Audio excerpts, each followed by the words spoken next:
When I turned 20, my sister drugged me. While I was slipping into unconsciousness, everything in the room became chaotic. Through the haze, I vaguely heard her excited muttering. This time, the opportunity belongs to me.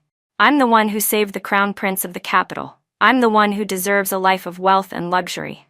Outwardly, I acted panicked, but deep down, I almost laughed. It seemed my dear sister had been reborn. If that was true, then in this life, I'd let her become the wife of the crown prince. Or, more accurately, the living bank that keeps the Reynolds family alive. At my birthday party, I drank the glass of wine my sister handed me and fainted. Through the fog of my half-conscious mind, I heard her muttering again, filled with excitement and regret for the opportunities she had lost in her previous life. This time, I'm the one who saved the crown prince of the capital. I'm the one who deserves the life of luxury. That was when I realized my sister had been reborn too. Panic surged through me as I grabbed the hem of her dress, trying to tell her that the life she longed for wasn't one of luxury, but a blazing pit of fire. Yet she only glanced at me with disdain. A month before that, I had already been reborn. The pain of being burned alive hadn't faded, but when I opened my eyes, I found myself lying on the large bed at home. At that moment, I hadn't met the crown prince yet. My tragic fate hadn't begun. I rushed to the living room. Mom was busy in the kitchen. "Oh, sweetheart, you're up early today. Come have breakfast." Seeing her, tears streamed down my face uncontrollably. I ran over and hugged her tightly, terrified that this was just another dream from my past life. In my previous life, because the Reynolds family wanted me to save their heir, they kidnapped Mom to threaten me. I lost all my pride, flattering them like a desperate dog, begging only for my mother's safety. But she still died. They claimed it was a sudden fire at the nursing home, too fast for anyone to save her. But why her? And why only her? I knew they had done it. By then, my body had become so frail that even walking was difficult. I no longer had the strength to think, let alone take revenge. As I was dying, I overheard the Reynolds brothers talking. "She's worthless now. Kill her already. Don't drag it out. She's dying anyway. Do it quick before the night grows long and dreams grow dangerous. Don't make it like her mother." Got it. Tonight, her mother was such a nuisance, almost found this place. That whole family's trouble. Her sister came looking for us 2 days ago. I'll lure her here tonight and take care of them both. Ha, 2 for 1. Stop talking and get it done. This place stinks already. Having been given a new life and seeing Mom again, my whole body trembled. This time, I swore to stay far away from the Reynolds family and protect my loved ones. "What's wrong, sweetheart?" Mom gently rubbed my back, comforting me. I tried to hold back my tears, forcing down the emotions welling up inside. "It's okay, Mom. I just had a nightmare," I whispered, resting my head on her shoulder. "A nightmare?" She smiled softly and stroked my hair, just like she used to when I was little. "When you rub your head, the fear goes away. Rub your ear, and it rests for a while. It's just a bad dream, honey. Everyone has them sometimes." My sister, Emily, walked in. She looked exhausted, with dark circles under her eyes. "Overtime again?" Mom asked. Emily worked at a social media company, and overtime was nothing new. The account she managed had millions of followers. That was why in my past life, when she got involved with the Reynolds brothers, she was terrified of being dragged down by me, and her bright, promising life ended far too soon. Emily rolled her eyes as I approached her. "Move," she snapped impatiently, glaring at me as if I were nothing but trouble. Emily grabbed a steamed bun and quickly walked out the door. Now lying on the bed, I stared at her face, tense and unpleasant, and felt utterly confused. In both my past life and this one, my sister had always been good to me. We were close. At school, she protected me. At home, she kept me company. Whenever I was in trouble, she was the one who helped. She would give me her nice things when she no longer needed them. I had never once seen her show dissatisfaction. Though she sometimes had a sharp tongue, I believed that was just her way of showing love. "Good thing I came back in time," I heard her murmur to herself. "If I'd been a day late, it would have been too late anyway. You were going to die soon no matter what.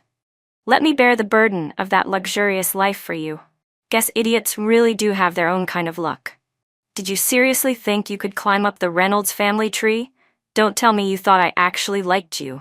You're the person I hate most in the world." Her words hit me like daggers.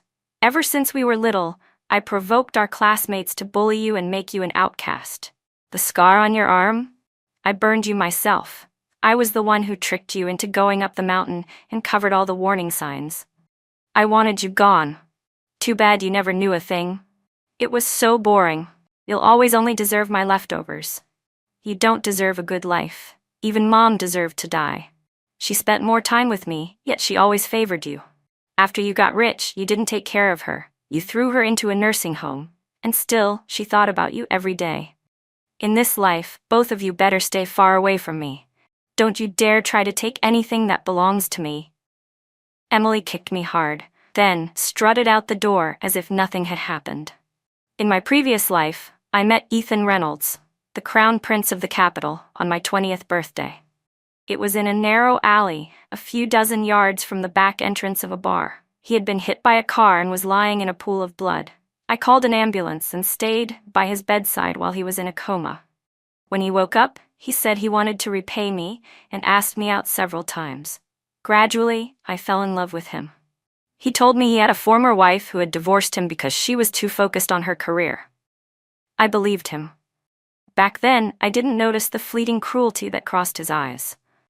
On our wedding day, I thought I was the luckiest woman alive, to have such a talented, loving husband. But I never imagined that he had only used me. Much later, I discovered the truth. The driver who hit him that night was his ex-wife's brother. His ex-wife had died because of him, but the police couldn't find evidence. Her brother, dying from a terminal illness, wanted to avenge her before his death and rammed his car into Ethan. If not for my misguided compassion, Ethan would have died that night.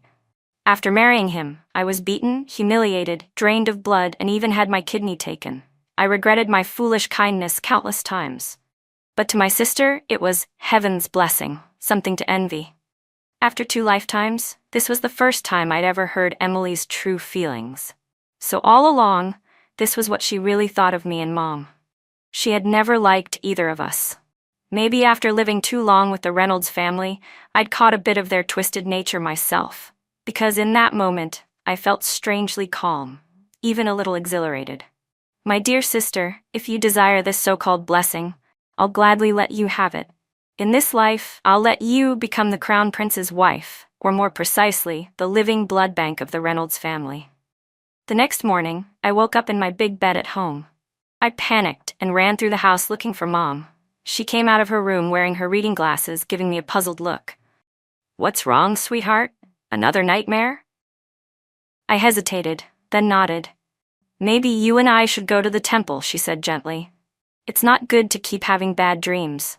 "There's no need, Mom," I replied softly. "Lately, I've been reading too many horror novels." "Once you finish reading it, you'll be fine," I said, trying to come up with an excuse to cover things up. "If it scares you so much, then stop reading it," Mom suggested gently. "Or better yet, read it early in the morning. Come to my room and we can read together. Then it won't be so scary." "It's okay, Mom.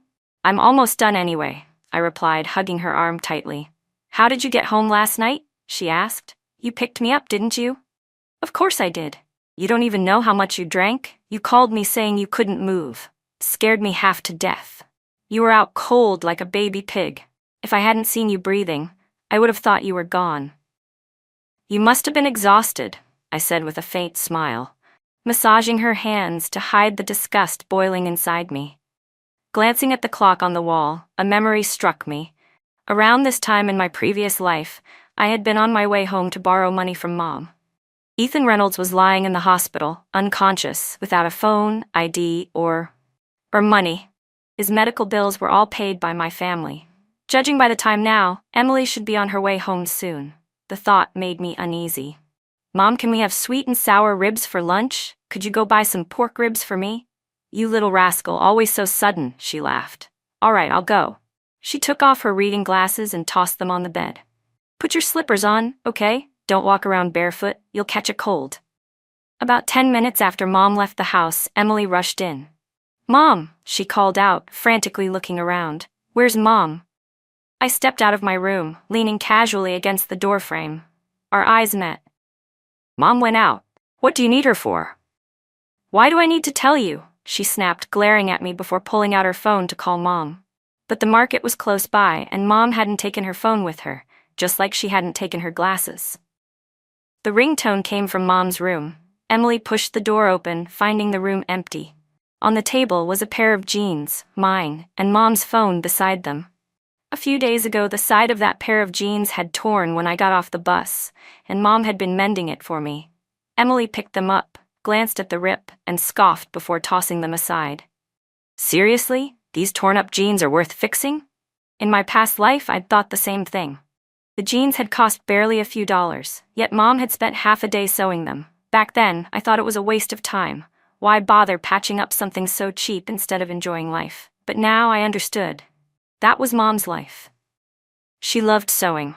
The TV, the fridge, the washing machine, the chairs, even the nightstand, all had handmade covers she'd sewn herself. She truly loved creating things. What do you want, Emily? I asked calmly. She narrowed her eyes. You've grown bold, huh? Talking to your sister like that? Since the day you drugged me, Emily, you stopped being my sister, I said coldly. Her eyes widened in surprise. So, you found out? I wasn't sure if, in my past life, I had left her with the impression that I was a fool, or if she had simply always thought of me as one. My college entrance score had been 100 points higher than hers. How could I possibly be stupid? Even a fool can still hear. And last night, she had muttered everything right in front of me. No matter how dumb she thought I was, anyone would have understood. Well, so you figured it out, she said mockingly. Doesn't matter. Soon enough, we won't even be on the same level anymore. Her eyes swept over me with disdain as she sat down on Mom's bed. The sound of a faint crack followed. Mom's glasses were crushed beneath her. Those glasses had been a gift from me. Now, they were broken under Emily's careless weight. I'll wait here for Mom to come back, she said arrogantly. Even if she comes home, she won't give you any money, I interrupted. You came back too? She asked, briefly startled. So what if you did? I'm the one who saved the Reynolds family's heir now. Then you shouldn't be using our family's money, I replied evenly. Otherwise, your noble title as their savior won't stay very clean. If I tell Ethan Reynolds the truth, I said softly, do you really think he'll still want to marry you? Emily froze. I knew her well enough to see through her fears. The only reason she could surpass me in that previous life was because she carried the title of savior. The woman who supposedly saved the crown prince of the Reynolds family. In everything else, looks, figure, intelligence, and her understanding of their world, she could never compare to me. She hesitated, so I pressed further. If the Reynolds heir finds out that you actually had money, yet used our family's savings to save him, do you think he'll still be grateful? You spent a little bit of savings in exchange for the Reynolds family's empire. Don't you think that's a bargain? Her eyes darted around nervously, still filled with suspicion. You're being awfully kind, helping me like this, she said, her tone sharp with distrust. You're my sister, I replied calmly. If things go well for you, they'll go well for me and Mom too. I glanced at the clock. Mom had been gone for half an hour. The market was only about a mile away. She'd probably be back any minute now. And besides, I added quickly, you died because of me in the last life. I owe you one. Consider this me paying you back. Emily's eyes flashed with hatred. You haven't paid me back yet, she hissed, her voice dripping with venom. A few minutes before Mom returned, she finally left. Later, as I ate the sweet and sour ribs Mom had made, the warm flavor only deepened the heaviness in my chest. I had thought that by being reborn, I could avoid the Reynolds family entirely and live a quiet, peaceful life. But now that Emily had entangled herself with them, there was no guarantee they wouldn't use my family as hostages again, just like before. I silently vowed that I would never let Mom suffer that fate again.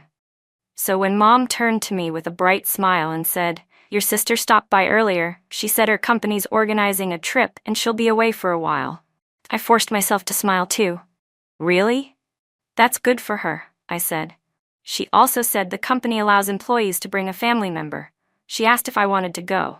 Mom laughed and shook her head. No way, I don't know anyone there, it wouldn't be fun. Then you should go, honey, she added. I can't, Mom. Classes start again in a few days, and I need to go back to school. I replied. In my previous life, not finishing college had been one of my deepest regrets.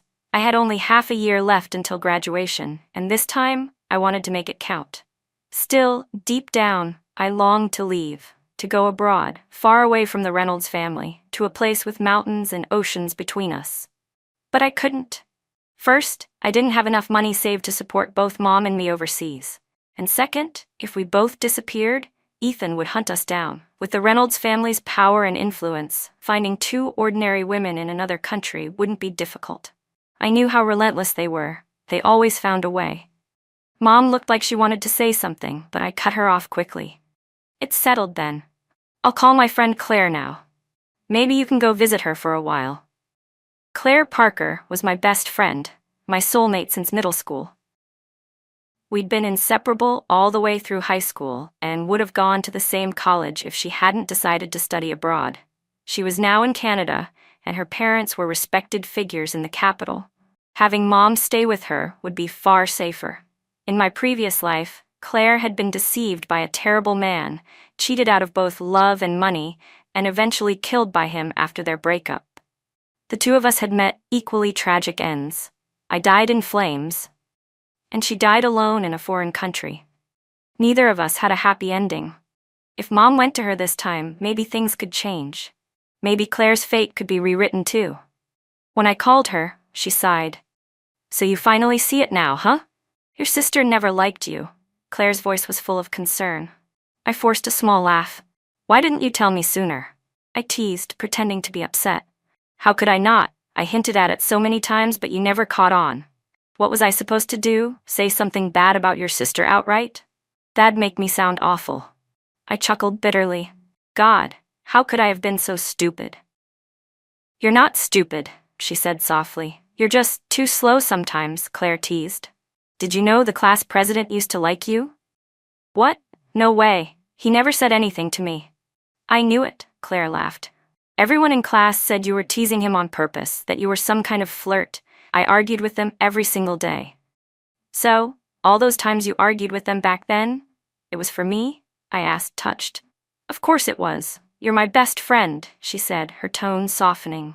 Warmth spread through my chest. Even if the love I'd once given to Emily had been misplaced, at least, I still had someone like Claire, someone who had always stood by me without hesitation. But as that thought surfaced, my heart ached again. In my past life, a good girl like her had been forced to live in constant fear, stalked and threatened in a foreign country. Before she died, she had called me. But I hadn't picked up.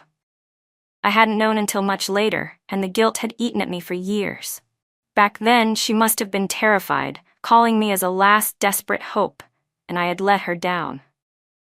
Don't get all sentimental on me, she said, clearing her throat. I'm nice to you because you're nice to me. Besides, I didn't even win those arguments anyway. Now stop saying such cheesy things. Just relax and send your mom here. I promise I'll take good care of her. Thank you, Claire. Really. But hey, I added, don't go to bars so often, okay? If my mom sees that, she'll lecture you to death. Got it, she laughed. But don't pretend the real reason you're sending your mom here isn't so she can keep an eye on me. Exactly, I said, playing along. I just want someone trustworthy by your side. Fine, she said with a grin in her voice. From now on, I'll let no one else near me. You'll be the only one I'm loyal to.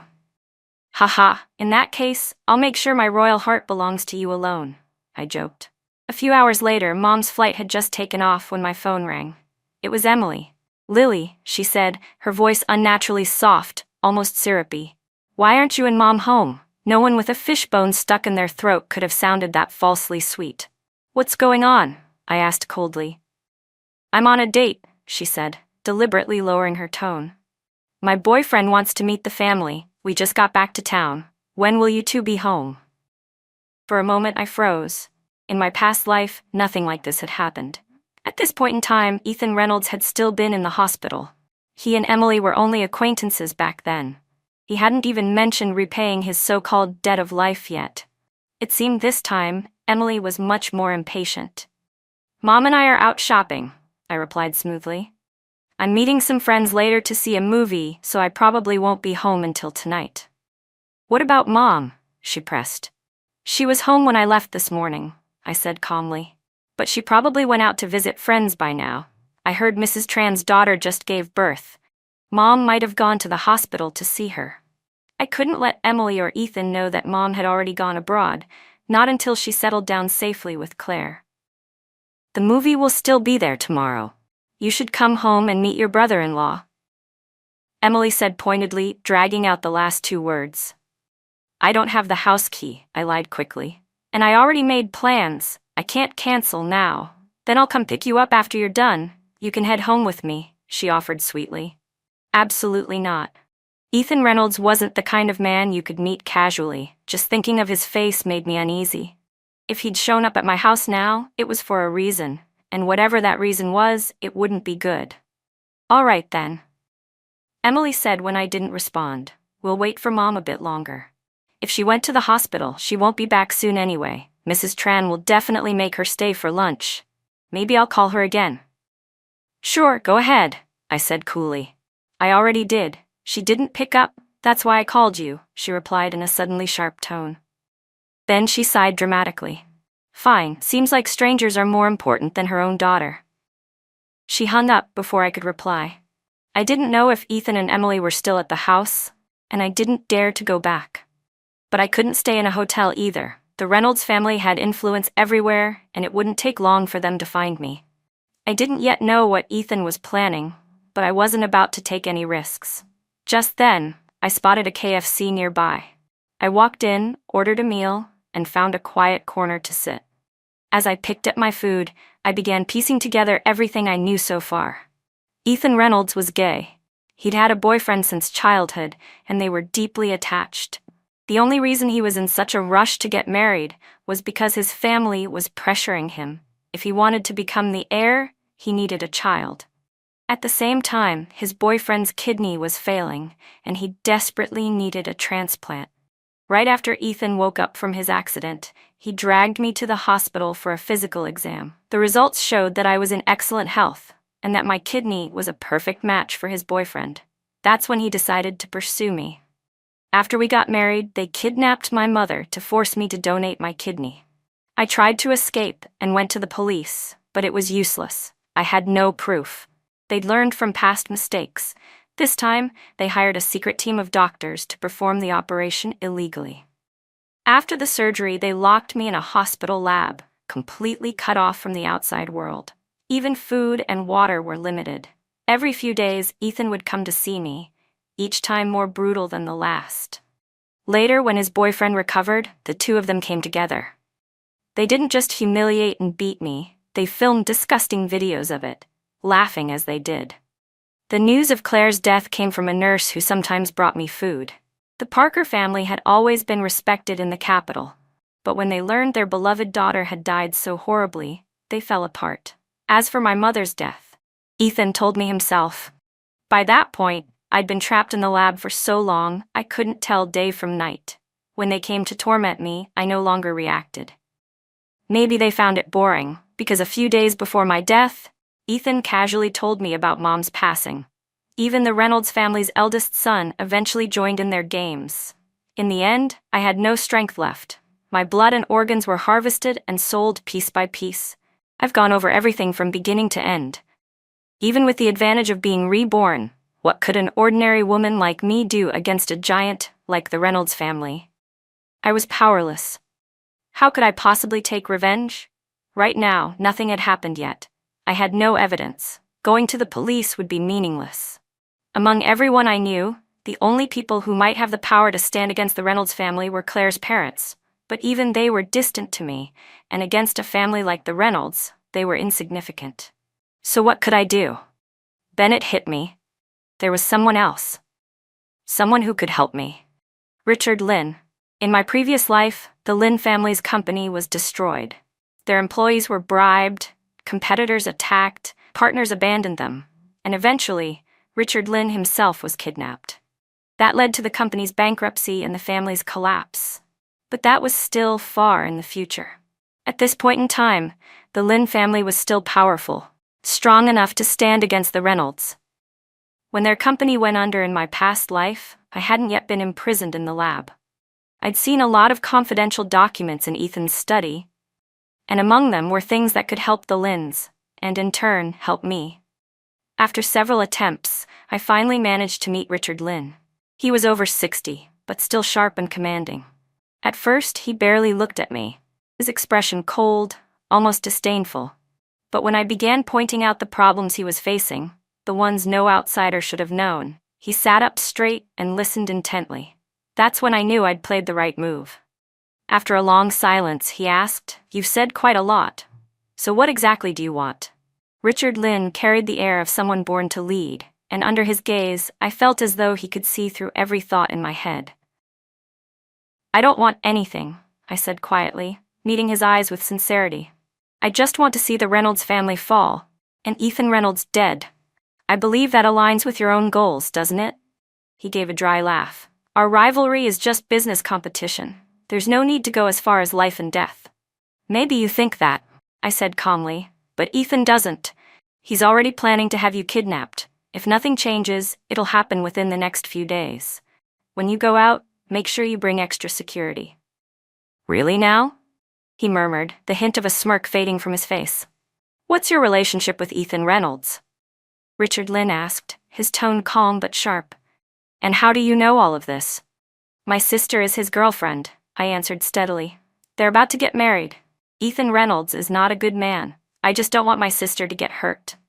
"How do I know you're not the one planning to kidnap me instead of him?" The fact that he asked that told me he was already halfway convinced. I smiled faintly. "Mr. Lin, someone like me couldn't even get close to you without the help of Mr. Chu. How could I possibly have the resources to kidnap you?" He stared at me silently, his eyes dark and unreadable. When I stood to take my leave, his voice suddenly cut through the air. "Be my woman," he said. I froze, whipping my head toward him. His expression didn't change, it was calm, almost too calm. I couldn't tell if he was joking or dead serious. I'm done for, I thought bitterly. The last thing I wanted was for my potential ally to be a man who only saw me as a body to possess. "That's not possible," I said flatly. My voice was cold, but inside I felt like the sky had gone pitch black. "I'll give you $300,000 a month. Not even $3 million, I said quietly, would make me say yes." A flicker of disappointment passed through me. I'd hoped that maybe, as a seasoned businessman, he was testing me, that this was some kind of power play. But his next words made it clear that wasn't the case. "I've already done you a huge favor," he said suddenly, his gaze turning razor sharp. My fingers tightened around the small knife hidden in my jacket pocket, while my other hand hovered over my phone, ready to call the police. "This should be a mutually beneficial partnership," I said evenly, refusing to show fear. There was a long, tense silence before Richard Lynn chuckled softly. "You're quite cautious, aren't you?" he said, waving a dismissive hand. "All right, you've made your point. Thank you for the warning. I'll have my son reach out to you later." I nodded slightly, keeping my guard up until his assistant escorted me out of the building. Walking along the busy avenue, surrounded by the hum of traffic, I finally felt safe again. The hand gripping my knife was stiff and trembling. It took me a while before I could even relax my fingers. I'd already died once. I wasn't going to let it happen again. In that moment, I made up my mind. Once I was done with the Reynolds family, I would take Mom and disappear.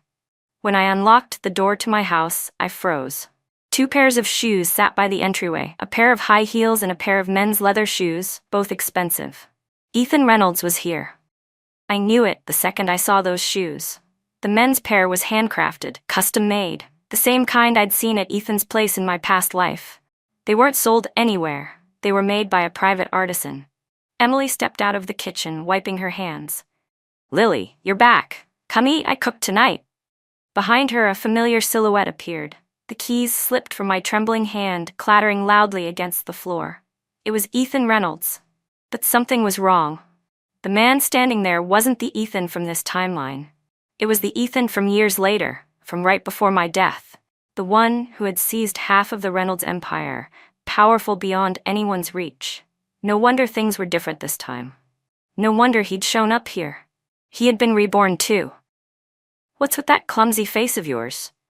Emily turned to glare at me, but as soon as she faced Ethan again, her expression softened into a sweet smile. "This is my boyfriend," she said brightly. Say hi to your brother-in-law. Ethan's eyes locked onto mine. The weight of his stare made every hair on my body stand on end. I couldn't bring myself to speak.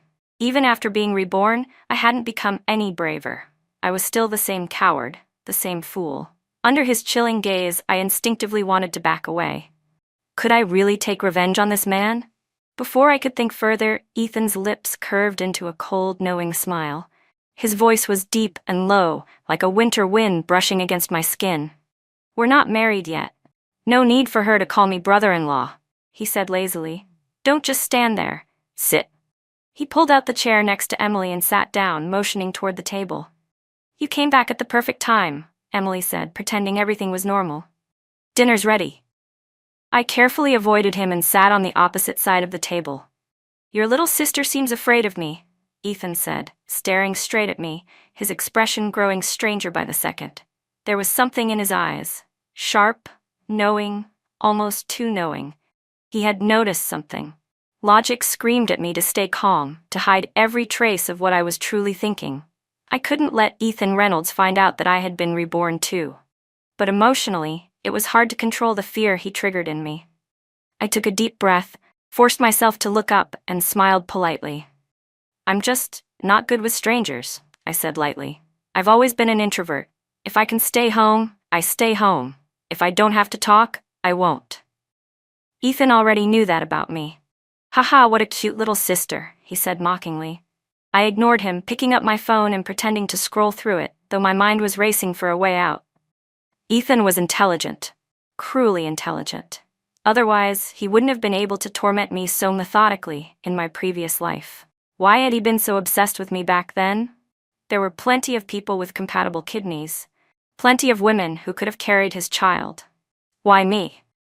Especially when Emily and I shared the same blood type and looked almost identical. Why did it have to be me? Did you come to propose to my sister? I asked, feigning innocence. That's right, Ethan said smoothly, nodding. Would you give me your blessing to marry her? His gaze stayed fixed on me. Calculated, vile, nauseating. Then why'd you come empty-handed? I looked around, pretending to search for a ring box. When my eyes met Emily's, I caught the flash of malice on her face. There was even a red mark on her arm. My pulse quickened. They weren't even married yet, and Ethan was already marking her. After being reborn, he'd become even more depraved. Emily wrapped her arm around his shoulders, her voice soft and flirtatious. Ethan, why are you staring at my sister so much? Is she prettier than me? Ethan smirked, his hand sliding behind her to grab her shamelessly. Of course not, sweetheart. You're the most beautiful. The atmosphere thickened into something filthy.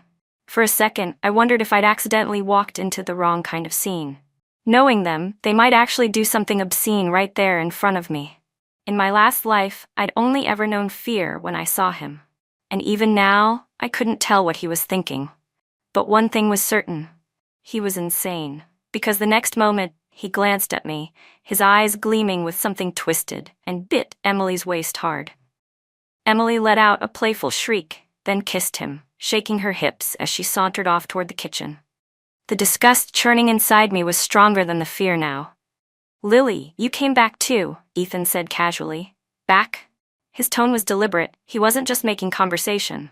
This is my home, I replied, forcing my voice to sound calm. Of course I came back. Lily, he said, smirking. I'm not an idiot. He reached into his pocket and pulled something out, a leather collar. My entire body went cold as if plunged into ice. I recognized it instantly. It was the same collar he'd forced on me after they kidnapped my mother in my past life. Back then, desperate to keep her alive, I had done everything, begged for her life. Seeing that collar again made the humiliation of those days crash over me like a wave. I clenched my fists, forcing my expression to stay calm. Do you raise pets now? I asked, pretending to sound casual. That's right, he said, standing slowly, his eyes never leaving mine. There was something predatory in the way he looked at me, like a leech clinging to bone. But one of them ran away, and left another dog pretending to take its place. She was my favorite. How could she possibly think of escaping? By the time he finished speaking, he was right in front of me. His shadow loomed over mine. I panicked and tried to stand, but my knee hit the table, making it wobble dangerously. He grabbed my arm, His grip was iron, and slowly began to tighten it. I struggled, twisting and pulling with all my strength, but it was useless. "Ethan, dinner's ready!" Emily's voice called sweetly from the kitchen.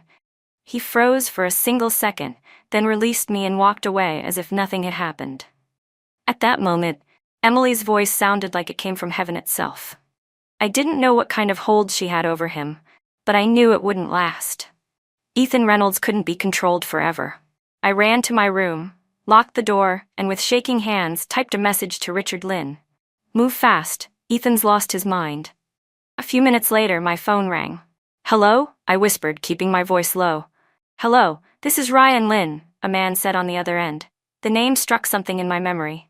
Ryan Lynn, my high school class president, had the same name, but now wasn't the time to reminisce. "You're Mr. Richard Lynn's son?" I asked quietly.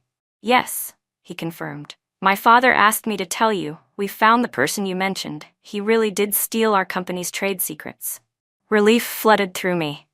That meant the first step had succeeded. I'd gained the Lynn family's trust. "Is everything all right on your end?" Ryan asked. "There are guests at my house," I said vaguely, careful not to speak Ethan's name in case he was listening. "Ethan Reynolds is at your place?" Ryan's tone sharpened. "Yes. Can you do something?" "I'll act fast," he said. I could already hear faint footsteps outside my door. "Make it soon," I urged under my breath. "The deadline's close." "I understand. You'll hear back in 2 days at most. Stay cautious." There was a knock at my door. Sharp, deliberate. Knock. Knock. Knock. My heart froze. "Who is it?" I called, forcing my voice steady. "Lily." Ethan's low, chilling voice seeped through the wood. "Come eat." It was the same voice that had once whispered like a demon in my nightmares. Everything went black. When I came to, I was tied up in an abandoned warehouse near my neighborhood. The air smelled of dust and rust. Outside, I could hear faint footsteps.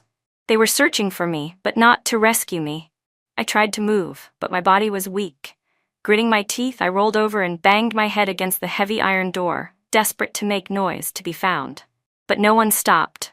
No one even turned their head. Then I heard it. The sound of leather shoes striking concrete. I'd heard that sound thousands of times before in my past life. Even without seeing him, I knew.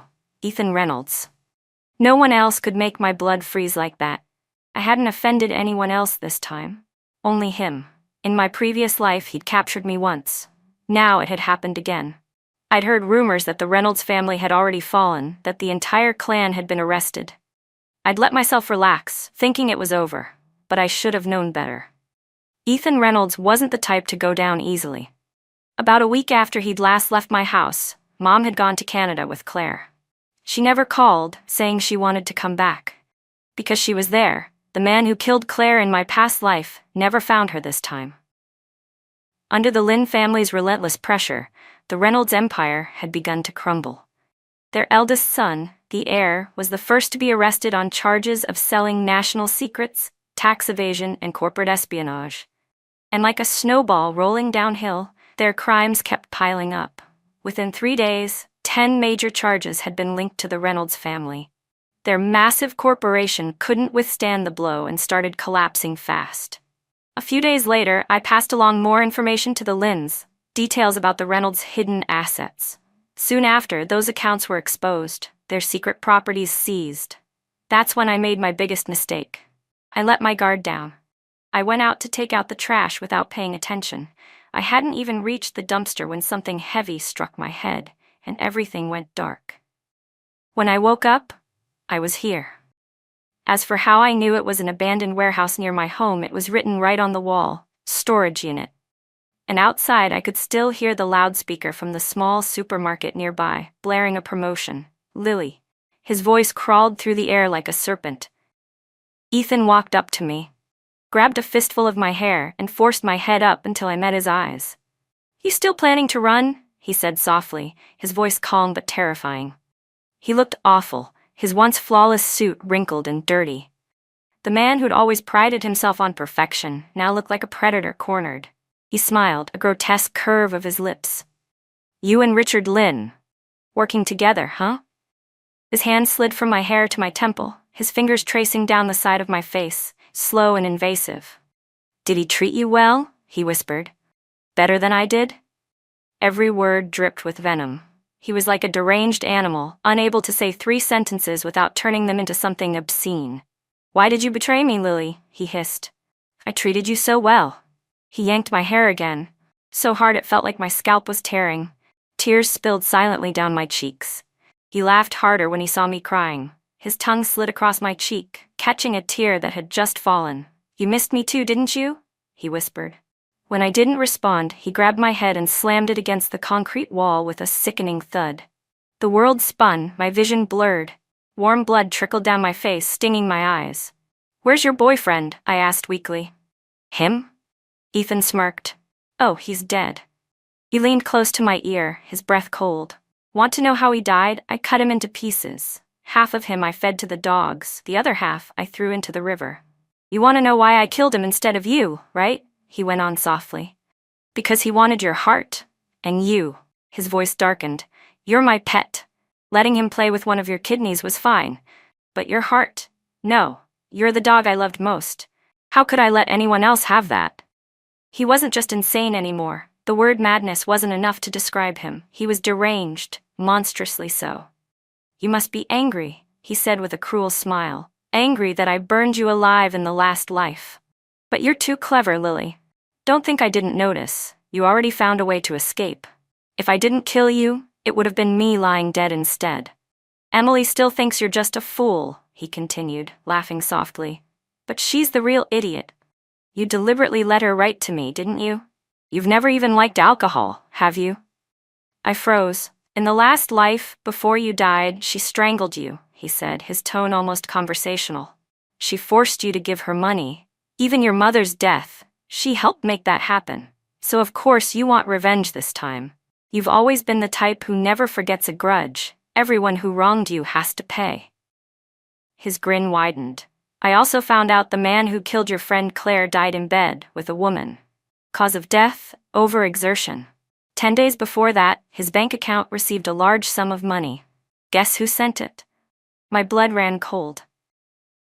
"Ryan Lynn likes you," he said matter-of-factly. "I told you that in our last life. So when you came back, of course you thought about using him. But you forgot. Back at the hospital, he was the one who handed you back to me.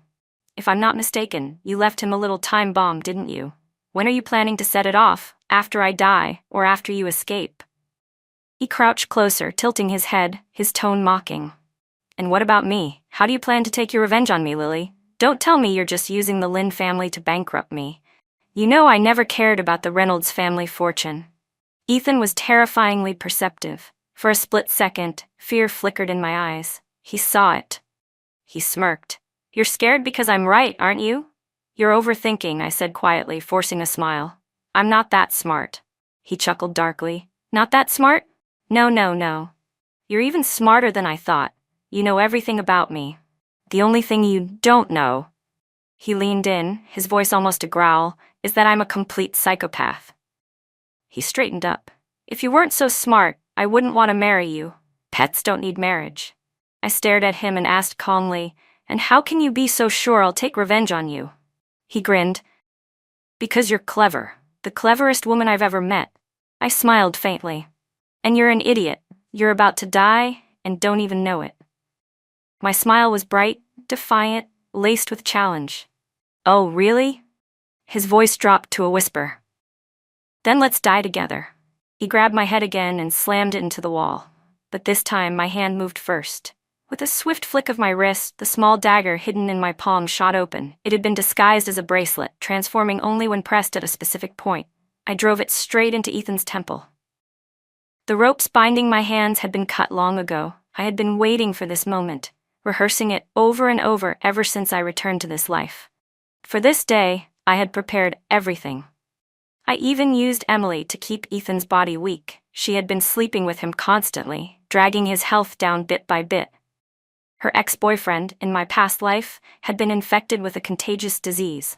I had discovered it early and warned him away, saving her then. But in this life, I hadn't intervened. Emily hadn't escaped infection, and neither had Ethan. Even if I failed today, he wouldn't live long. I wasn't powerful enough to crush him directly, but even an ant can bite when cornered. I would use every weapon I had, every weakness I could find to protect what mattered. I wasn't wrong for that. I stumbled out of the warehouse, half blind from pain, shouting for help as I ran. Eventually, someone saw me. A few strangers gathered around. Some called the police, others an ambulance. I was saved. My vision blurred. My legs gave out beneath me. As I collapsed, I caught a glimpse of the sky, endlessly blue, sunlight spilling across my face. For the first time, I truly felt it. I had survived long enough to see a new dawn.